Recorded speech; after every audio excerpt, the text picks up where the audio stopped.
Anyone have little kids going to school still? No, we're all on.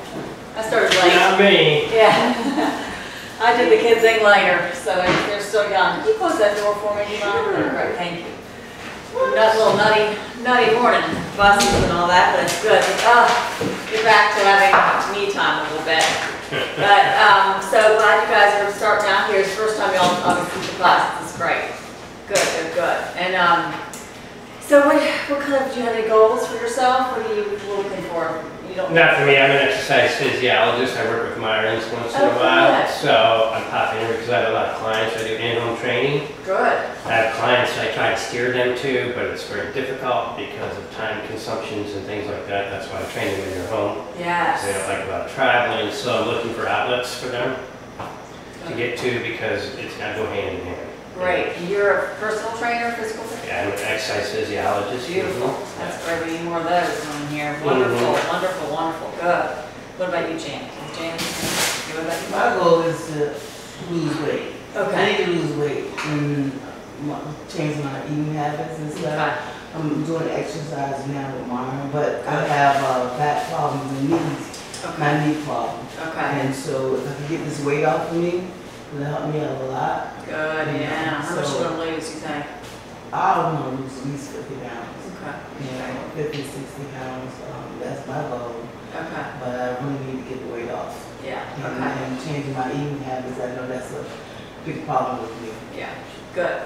And we have to be realistic. I think not having to change your diet completely in the beginning. For first, just everything as an overhaul. It's nice to make some changes and shift things, a couple tweaks, in the right direction. Each week we'll add things, take things out. So it's not all at once, jumping on you, but we'll make changes and all of a sudden you lose a couple pounds here and there. And each week, 1 or 2, maybe 3 pounds comes off. That'd be good. Okay, good, good, good. So we obviously talking about, we talk about this every single class because I think it's so important, but starting your day off with water. I know it's so cliche to say this, and I repeat it every single day, but it's so important. Because if we're dehydrated, your body cannot effectively burn fat or lower your inflammation in the body. So you have to start your morning out with water. It's imperative. Can you get one of those the papers down there? I don't have one of those yet. Thank you. So that's a biggie. That will flush, it'll flush the toxins out, obviously. That will start to alkaline you. That will start the communication system of the body is actually drinking water. If you're dehydrated, the body cannot communicate properly to de-inflame you, to burn fat, to heal, whatever the case is. So it's imperative. So you don't have to drown yourself in the water. But starting your day off with water is important. So at least 6 to 8 ounces at least to get the body ready to rock and roll for the day. We always hear about adding your lemon, lime to the water. That's even more alkalining. Makes people don't like the taste of just plain water sometimes. Add the lemon and lime to it. Either one. They're both alkalining. Actually lime is a little more alkalining, but they're both very, very good for you. Either one. If it's not organic, don't put the whole rind in there because it will be adding the pesticides and things and the wax sometimes into the water. So just squeeze 1 whole lemon first in the morning, and lemon is a great liver detoxifier. And your liver is, it's your fat metabolizer. So get that sucker all happy with cleansing itself, and it will make the whole body work more effectively. Does the grapefruit work too? Grapefruit, it works well. It still alkalines you, but not as powerful as lemon and lime. Yeah, but still it's good. I do like adding any kind of fruit to your water is fine. Don't do too much of the juice, obviously, to raise your insulin levels, but I definitely like lemon and lime they think you'd be acidic, but they actually reverses in the body being very alkaline. So it's really powerful for that. Do that in between your meals, more than once a day if you really want to lose some weight and de-inflame you. So like 3, 4 o'clock, that little slump time, where you want to have, Cheetos or something else, whatever it may be, have a big old glass of water with lemon. So I buy big bags of lemons every week.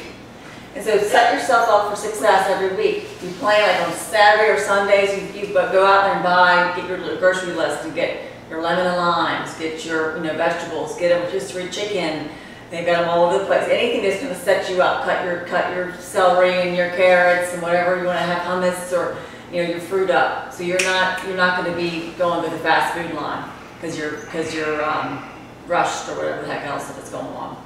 So how about the lemon juice in the bottle? They're not as alkaline. They're actually acidic. The only one that's, there's a couple out there that are in the freezer section of the grocery stores that are okay, but it's best to do fresh. Yeah, and so just get in the habit of a big bowl in the kitchen, lemon and limes. You get more juice from the lemons, but you know, you can, I got one of those little lemons, you know, little squeezer things. Those are good. I got at Walmart for $3. That could work, you know, it works well too. So that's the easiest way to de-inflame you, to lose weight, to start the detoxification process. Because we start these first few weeks when you're starting out is to detox, to get the stuff out. And also you're not putting the foods in of the Cheetos or the fast food or the sodas or whatever it may be. People are like, I don't want to drink water all day. You don't have to drown yourself, but just in between your meals is important. So I always carry some kind of water. This is a smoothie right now, but you know, making sure you're having some kind of water in between your meals. It's best to have it, you can have a little bit with your meals, but it's best to have your water in between because it won't wash away digestive enzymes so much. And it will help your stomach to be able to, if you have too much liquid, it will kind of hinder your digestion, causing more inflammation, more weight issues, kind of bloating, whatever else. Anyone here have bloating, kind of tummy issues going on a little bit? You do? Okay. So it's usually a sign of some kind of food intolerances. Could be wheat, you know, could be dairy. People think they can't live without those things. I did too. Trust me, it's a scary thing to look at from the other side. But once you get in it, it's much easier. You're thinking, there's no way I can live without my milk or cheese. But just try it. Yeah. But once we start to unravel things and dive a little deeper, it starts to work. And we'll get there. You don't have to jump in right now. Just kind of get in there a little bit. All right, so we talk about the glycemic index of foods. And that's like how quickly it absorbs in the body as your sugar. So people say, I always talk about this, I have a fruit bowl in the morning, or I have a breakfast smoothie with mangoes, papayas, bananas, berries. I'm like, that's too much fruit. It's fructose, and that's too much fruit. Fruit is wonderful for you, but it's still too much fruit. The body cannot tell if it's fruit sugar, if it's white sugar, if it's honey. It still is processed, the insulin process, which causes inflammation, which causes weight. So people abuse kind of the fruit thing, they abuse kind of the agave nectar or the honeys or whatever it is, they're thinking it might be healthy, but it's still going to raise your insulin level and it's going to be high in glycemic index. So, what you have for breakfast this morning? Nothing. Okay, you just had the water. Okay, well that's good so far, but I'd like, starting within an hour of getting up, I'd like to have some kind of protein. That's going to stabilize your blood sugar, and that's going to allow you to be a fat burner. We mess up the fat burning process every day by not eating, or having some sugary thing in the morning, cereal, or just coffee or juice, something like that. We stop the fat burning process. We are meant to be fat burners all day long, but we mess it up. So have some protein, have hard-boiled eggs, a couple of hard-boiled eggs, have scrambled eggs, have a handful of raw nuts or seeds, some almonds or anything, leftovers. I always bake wings on Sunday night. So I have it throughout the week, always. I make chicken noodle soup, chicken rice noodle soup, big old chicken, lots of rotisserie chicken in there. Lots of veggies, always have that so I can sip on that throughout the next couple days. And you always set yourself up for success on Saturday or Sunday, whatever day it is. Make that your day to cook things and prepare things and get yourself ready for the week. So glycemic foods are like it actually talks about this. So low glycemic foods are obviously lots of vegetables. Certain fruits are good. Fruits with the most fiber are in most cases are going to be the ones that are lowest in the glycemic index. So things we want to focus on, obviously all vegetables are great. All vegetables, the things that are higher in glycemic is the sweet potatoes or the regular potatoes. You can have these, but just not in so much. The fruit, the best fruit to have is berries. berries have the highest amount of antioxidants, and they also have the lowest amount of sugar. So I love blueberries are the top kahuna of them all, but then you've got strawberries are fine, you've got, raspberries, blackberries, mix it up. Look at this, you can get frozen mixed berry bag for $2 anywhere, any store. And that's a great thing to add to your smoothies. Avocado is a fruit, incredible for you.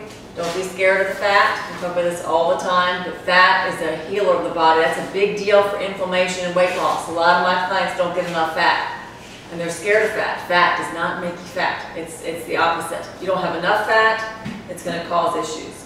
I always, at 99.9% of the time, every client that I work with personally, I'm always adding more fat. They're always shocked that much fat they're getting in their diet. But it's the kind of fat you're adding. Yes. The coconut oil, the olive oil, the avocados, the raw nuts and seeds.